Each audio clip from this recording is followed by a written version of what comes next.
ભાઈ નો ફોર્મ તમે જે નથી લેતા એનું કારણ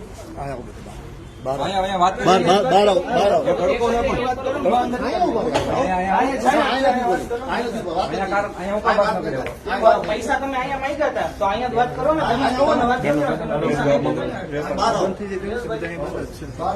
જવાબ માંગો તમે પ્રેસ વાળા ભાઈ જવાબ માંગો ઓ ભાઈ પ્રેસ વાળા ગમે હોય મને કોઈ ફરક નથી પડતો. આવો સાચી કોઈ બોલો બોલો ભાઈ મને 100% ફરક નથી પડતો.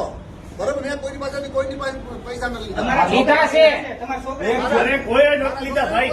એક છોકરાને ઓલું પેપર લઈ દો ફોટા પાડ્યા તો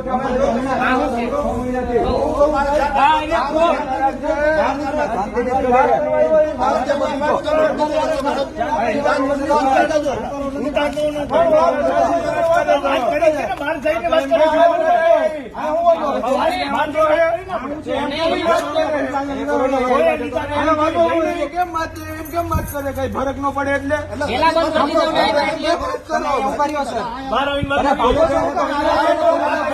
કેમ્પસ ત્યાંથી છે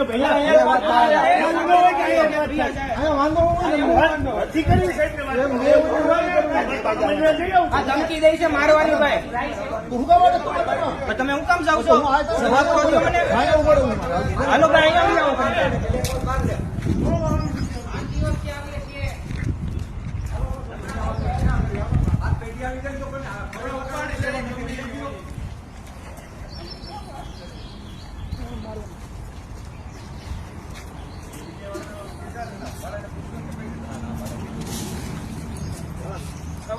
જો પેલા બીજી વાત તમને બીજે બધા વાત કરતો, હું આ કોલેજનો ટ્રસ્ટી છું. કોઈ હુકારો તુકારોથી માંડી કઈ આવડું જયારે બોલતા નહીં કોઈ નહીં.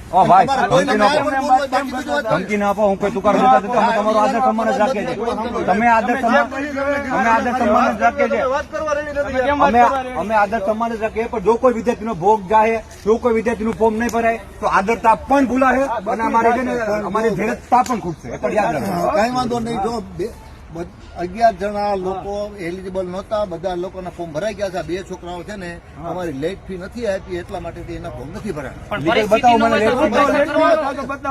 અમે બધા લોકોને અમે નોટિસ બોર્ડ ઉપર મારીએ છીએ. અરે બતાવો તમે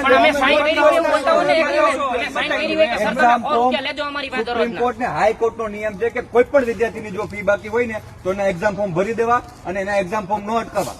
મારે અટકાવવા એવું છે. હું ફોર્મ ના હું મારી કોલેજના નિયમ છે ભાઈ. હું બધા નિયમ છે.